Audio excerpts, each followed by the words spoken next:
अस्सलामुअलैकुम नाजरीन, खबर शामिल करते हैं उकाड़ा से, जहां पर हमारे नुमाइंदे वहीद तारिक बलोच के मुताबिक डीपीओ उकाड़ा मंसूर अमान राना ने कहा है कि शहरी पतंगबाजी जैसे खतरनाक खेल से इंसानी जिंदगियों से न खेलें, जो पतंग आड़ाएगा वो जेल जाएगा। अतिफसलात के मुताबिक डीपीओ उकाड़ा मंसूर अमान राना ने जिला भर की पुलिस को पतंगबाजों के खिलाफ सख्त हिदायत जारी कर रखी है।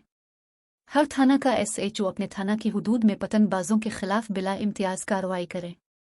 पतंगबाजों को कीमती जानों से खेलने की हरगिज इजाजत नहीं दी जा सकती, जो पतंग आड़ाएगा वो जेल जाएगा। डीपीओ का कहना था कि शहरी अपना किरदार जिम्मेदारी से अदा करें।